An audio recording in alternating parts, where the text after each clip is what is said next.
Sorry, I dropped off. Something happened with the laptop. Yeah. Cool. Go ahead. Start.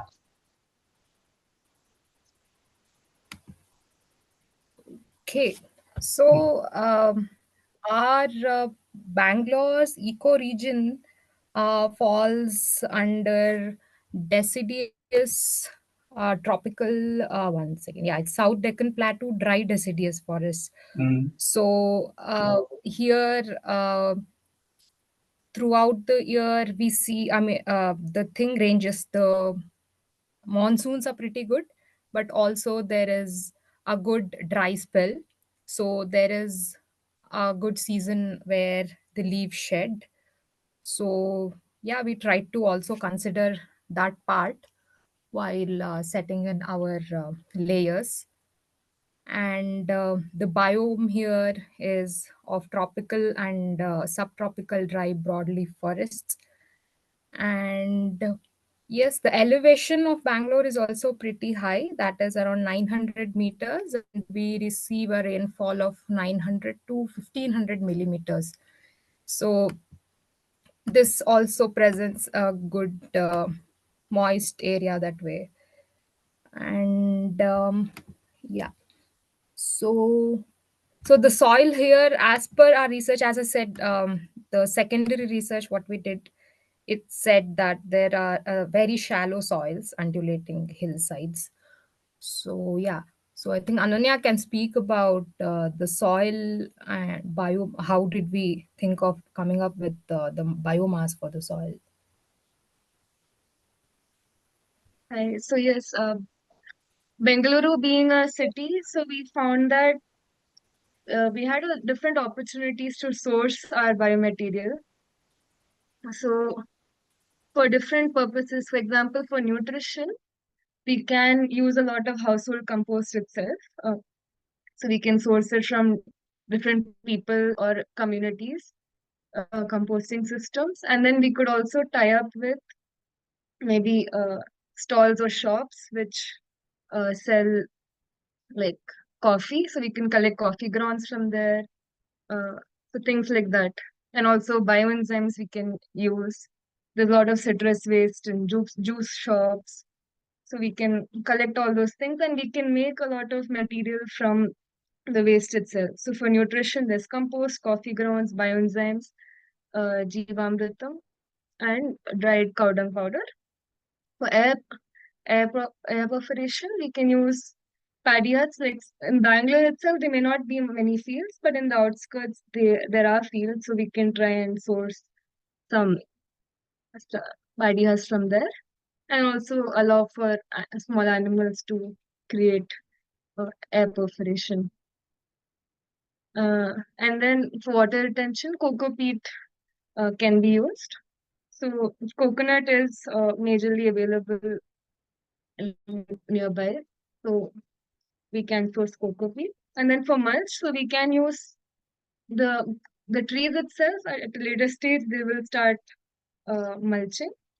They'll start releasing dried leaves, so that can be used as mulch. And even other ways, we can collect leaves from different areas.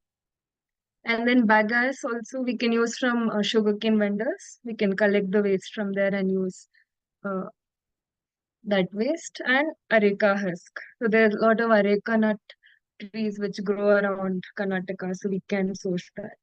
Yeah. Next. Okay, so for our forests,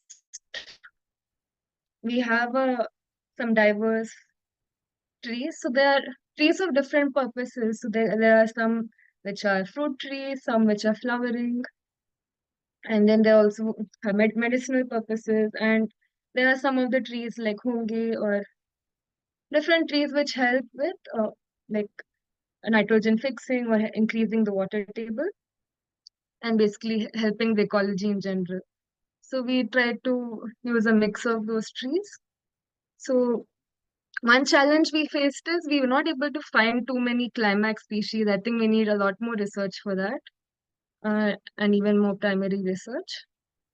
Um, So yeah, as of now, this is what we could come up with. Major species: Hongi, Parijata, Moringa, jackfruit, Holinarele, axlewood tree, and Indian blackwood. So these are trees which also grow abundantly in this landscape. They do thrive in this landscape, or like our ecoregion, and all of these supporting trees: sweet neem, Nerelehannu, Patala, Bannimara. So there are different trees and shrubs which are there. Yeah, next.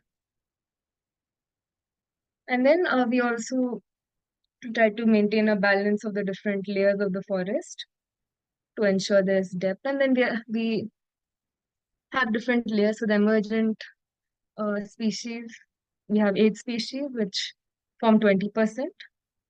Canopy species, we have 6 species which form 42%. Subtree, 9 species which form 30%. And shrubs, 4 species which form 8%. So we have a balance of different layers. Then probably we could show the Excel.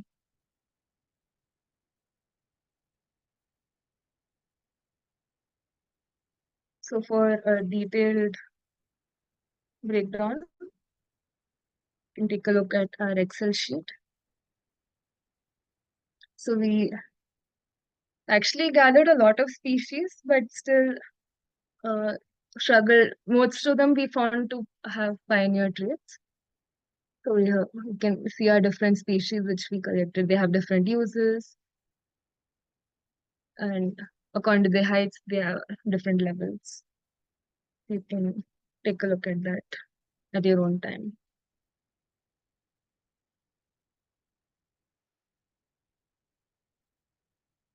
And we have mostly deciduous trees and a few evergreen trees which grow there as well. Some of those trees are evergreen, but they are deciduous during the dry spell.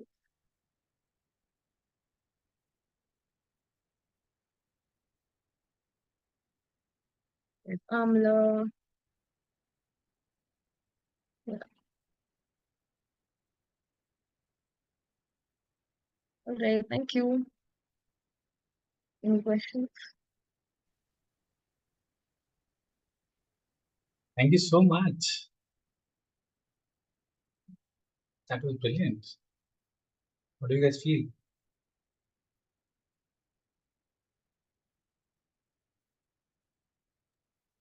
Yeah, it's good how we work together like a forest. So each one contributing. We sat together and tried to work on it, bringing in our own inputs and experiences and Yeah. all of that. Interesting discussions. Yeah. I think I also really liked it. I mean, it's well presented, and even the species composition was done very nicely. I could see no red flags in the species list that you had guys had come up with. Like nothing I would like say, hey, this should not have been here in the list. I was very happy about it. And there were actually a couple of climax species. Might not have realized at the moment in your forest, like axlewood tree, the climax, and, even jackfruit can be considered climax. More was third, Asian marvelous is a bit climax. Arjun can be a bit of a climax. Um, you have you have a good mix of both pioneer and the climax. I mean, as you add more numbers to it, but I think the approach was very well done, and I think it's just a matter of time when you guys can just like work a little further. Yeah, one of the other thing I also really like is how you guys have also classified evergreen and deciduous. And one of the other filtration that we do while we're doing the balancing of the forest is the evergreen deciduous component to be able to assess how much evergreen versus deciduous forest that we have. And it's a little more layer of filtration and balancing, but that's something you can start assessing right away, and that would look good. With your major choices, yeah, I think that's will need a little more work, but I'll give you guys a few more inputs on that, and then maybe you guys can take some of more time and see if we can make it better. Thank you. Brilliant. Nice job. Thank you.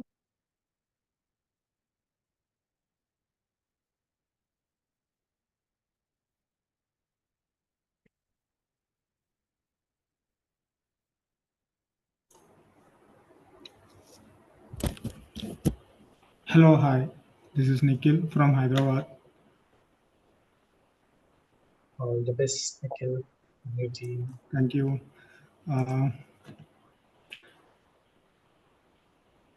So first of all, thank you everyone for giving me opportunity to contribute this knowledge sharing activity. Um, and Anuja Sharma, Ayushi Bansali, Gayatri, Gargi, Roxana, Kritika, and Vridural. These are all my team members, and Sadhana also. Sorry.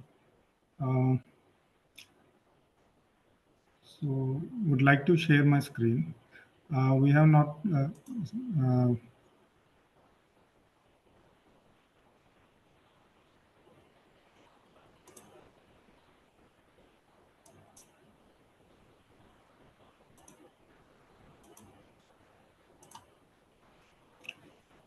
yeah. Let us first let me introduce our journey to finding the selection of species. We used Excel as a common platform so that everyone will dump their data.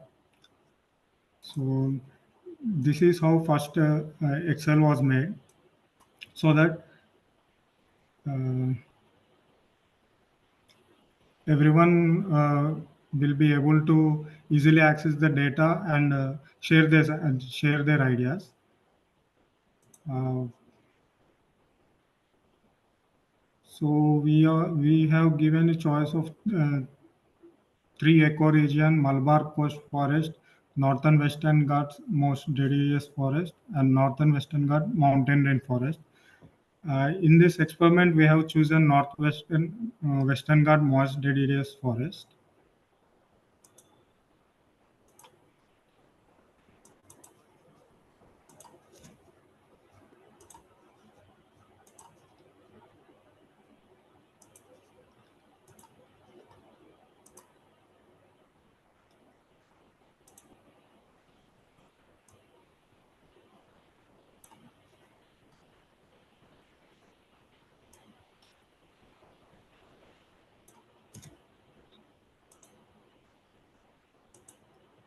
Uh,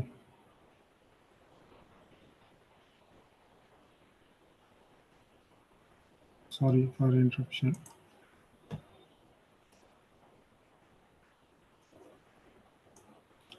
So we have come up with a few species from different members of the team, and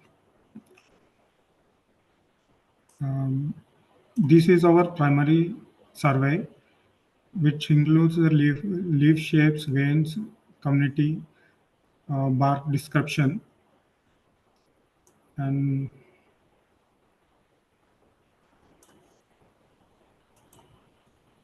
this would be our final input after segregating all of those data.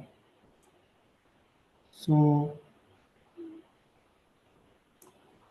we have like mm, balanced the sheet based on the environmental uses and contribution to the forest by specific respective species. So from here, Gargi will continue the presentation. Thank you. Okay, thank you, Nikhil. I would just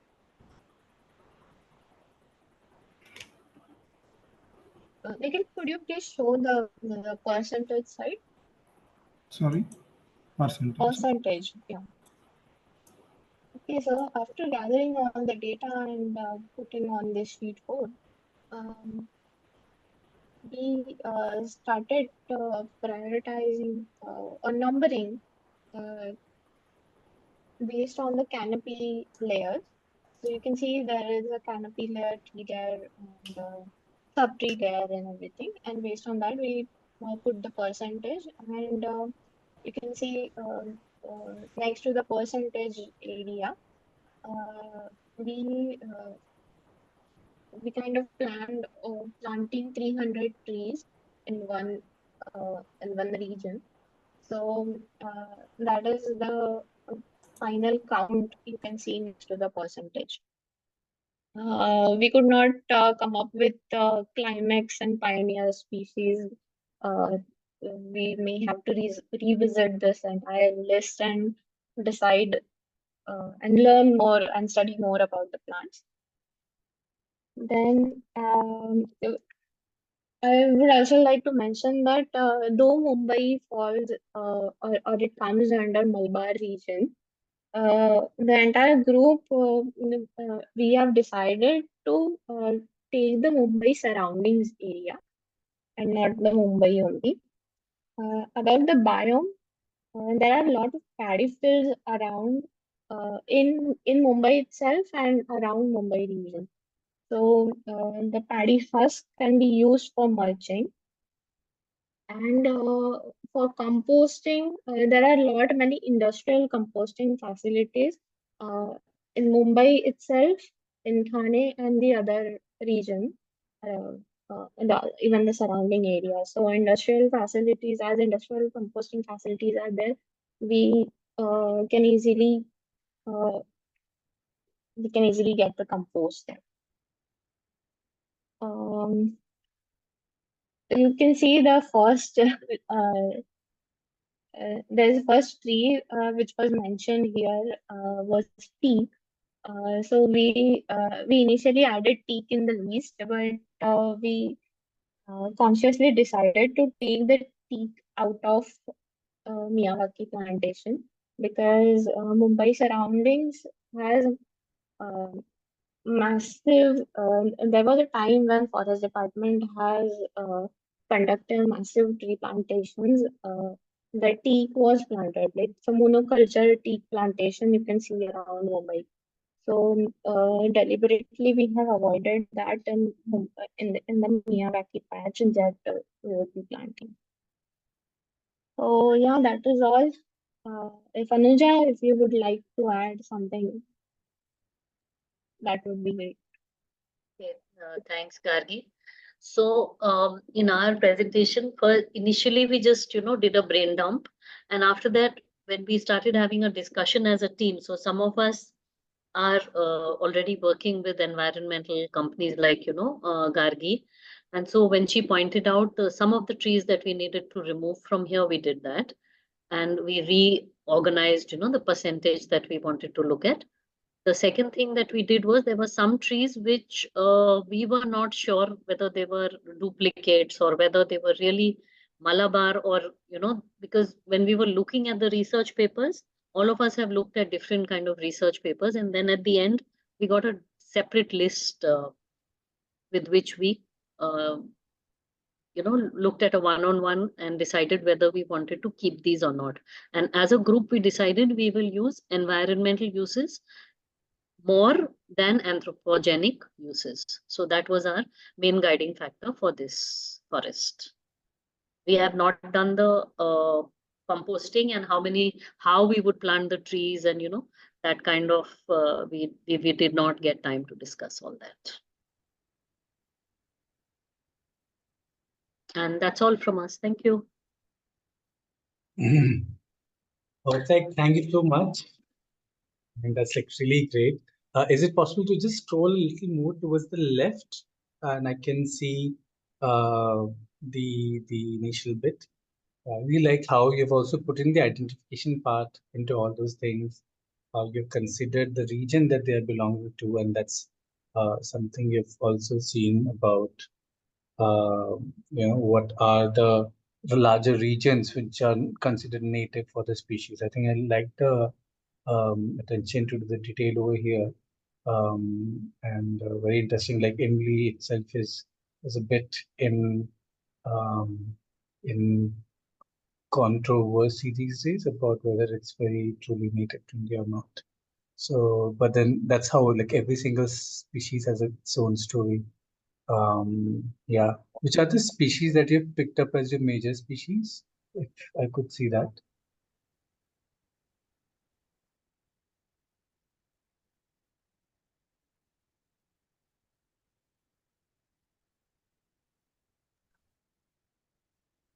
Nikhil, can you go to the, yeah, Perfect. you'll have to show him through the percentage or the number of trees. So you have Saraka Ashoka as a major, which is I see it as a more of a climbing species. It's a nice climbing species and now very hard to find, but you'll find it in Mumbai in certain places. You've taken Semal, which is a pioneer. It's a good pioneer. You'll find it very easily around things. You have Jamun, you have Axel Ironwood, which is the Dalbergia Sisu. Okay, that's also a climax there and come down.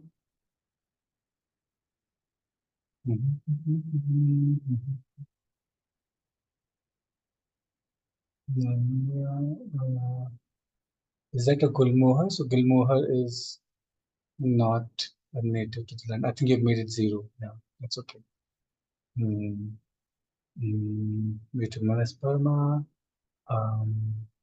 Further down.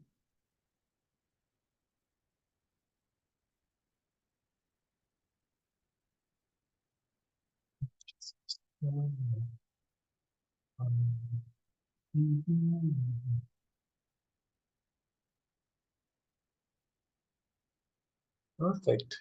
I think it's a very nice, extensive list, and I love the attention to detail that has been added to it. For that, Manvendra, our team member Roxana has to be given the entire credit because she put this sheet together for us. Wow. Yeah. I think certain species which are being like repeated, but that's okay. I think that's like very tough time that you had in a very short time. But I think it's a good effort. Thank you so much. I mean, big applause to all of you and all of you participants out there. I think, you know, for making it to the final, it's how many of you have made it today on the final day? 14, like excuse me, 13 of you. So I think you can just like probably unmute yourself and just clap loudly like a forest, like let it like resonate, like go through it. Because you guys did it. And I think it's like very nice touch, very engaging. Love the work you guys have put. Just great.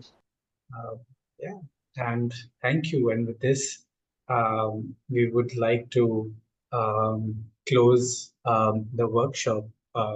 There are a few more resources that I have that people who usually make it through all the 6 sessions. So if someone is catching up on it later and finally manages to sit the thing, we can also, it's also for you.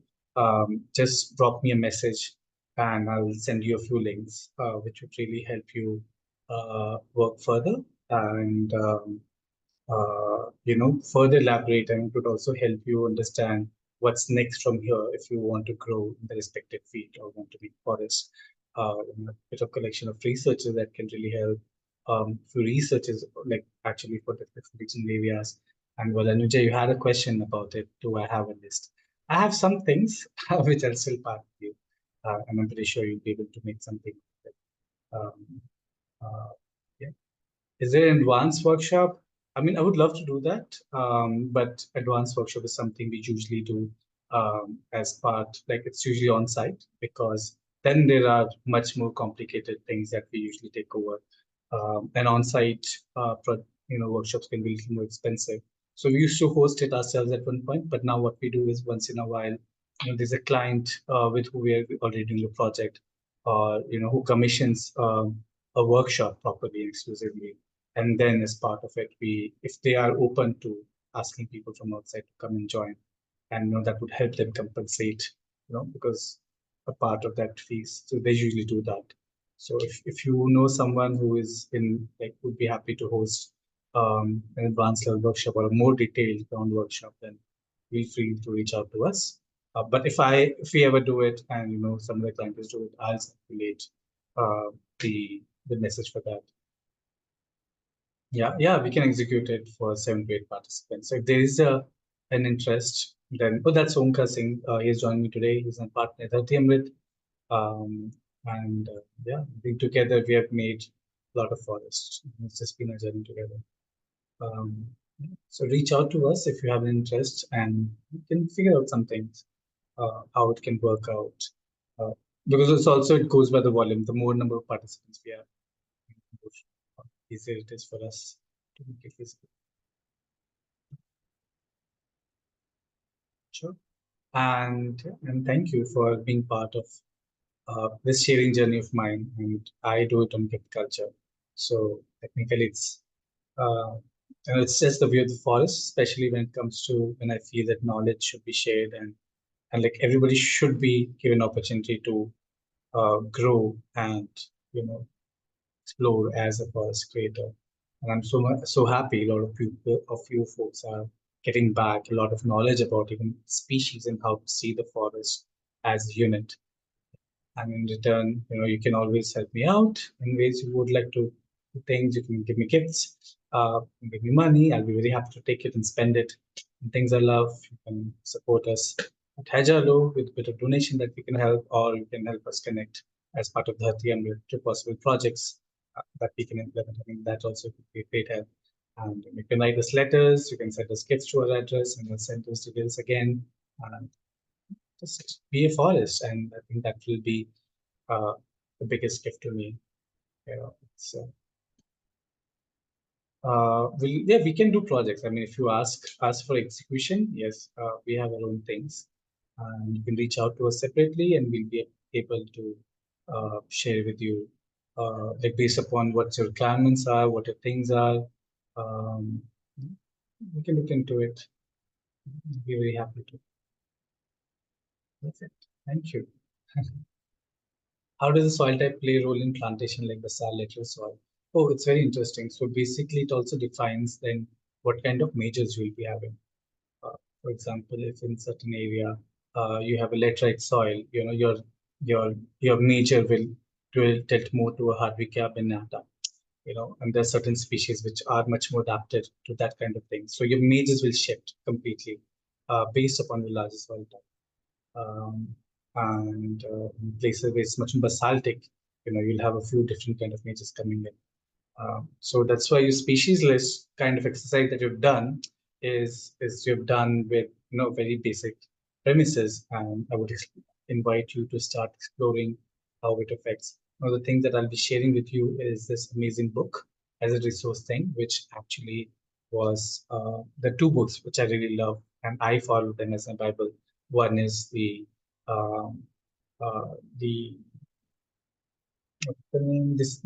Forest Surveys of India by Champion and Seth, and brilliant book. And that was in the first book that really compiled forests across India, and really looked into them. And then there was another book which has been come out by Mayor Humji, and brilliant man. He published somewhere in the 70s and 80s. And he has taken work in that book further, and also like put up a lot of classification of climates and pioneer out there. Pradeep Kishan has done documentation of forests, but he hasn't classified them as pioneering climates, because I think he's still working with that thing, or probably it would be a lot more for a lot of people. But if you would like to follow his book, one of his field guide of book for Central India is my favorite. It's just such a fun bedtime read. And there are times when I'm like traveling and I'm crossing the Central India patch in a train, and I'll just sit on the gate with a book in my hand, and people will think I'm going mad. And I'll be like spotting species from the train just for the fun of it. With that guidebook, it really is. It's an amazing companion. I love it, and it also has a Trees of Delhi, which is published, but it has a mix of both the invasive species and the native species. Yeah. It was very interesting, because even if you look into like the Mumbai project that you guys have thought about, even that conversation around whether to stick with Malabar forest region or go more towards Western Ghats moist forest. So what happens is in that up you go as you go further up, and especially in your rain side thing, not on the rain shadow on the western side. also a little bit of the rain shadow also. But the all of a sudden the rise of air, create more precipitation and rain, and more rainfall happens on those a little higher altitudes compared to Mumbai as a city. And that actually gives a very different characteristic to the species a little higher up. So that's where a bit of a difference comes. Though a lot of species are much more similar, I think the altitude plays a bit of a difference. And very interestingly, if you start exploring your Western Ghats, you'll also moist forests. You'll also see there's certain similarities between the Himalayan forest and the Western Ghats forest, which are like vestiges left from the last ice age when the forests when the temperate forests come down, and now they're going back. So the species you'll find in Western Ghats, and then you'll find it in the Himalayan tract, and then you won't find it anyway till if you go into the Europe all the way. So interesting correlation over there.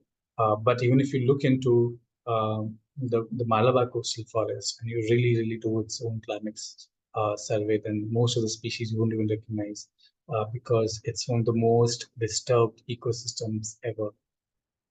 It's very hard to find species over there. So we've been working on a project in Mumbai, and we struggle with certain climate species of that area.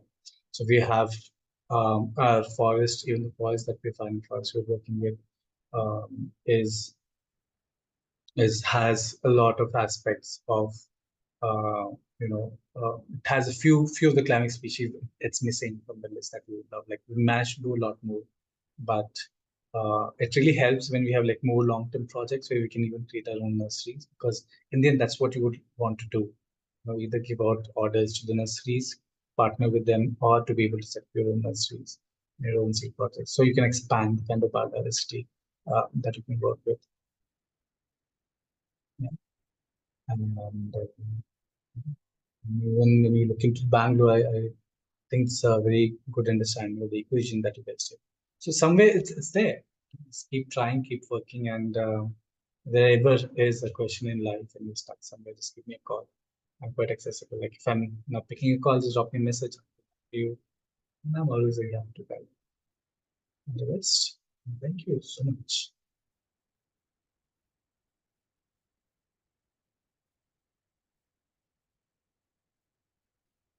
Yeah, I'm going to rest. I normally don't talk much, except when these workshops happen. I'll happily. Oh yeah, can take a good picture. Just turn on the cameras. Oh, there's always more forest to research. You guys can keep doing it. You can probably even take up these groups that you found. Now, there is an interested group of Uttarakhand people, probably from a group, and doing some research. I'll be happy to help out. Um, I don't know if somebody can help me out. I don't know how these things work about taking up photographs. Oh, got it. Cool. So nice to see all of you finally. Yeah, I would have loved to keep it much more things, but usually there's the time still. There's more questions than answers. So yeah, photograph. I don't know. Somebody can take how it works. I think on the count of three we can take. You can say forest. You can say Miyawaki. And you can just even open and unmute ourselves. Let it scream. The forest is alive, even the sound. Okay. 3, 2, 1. Miyawaki!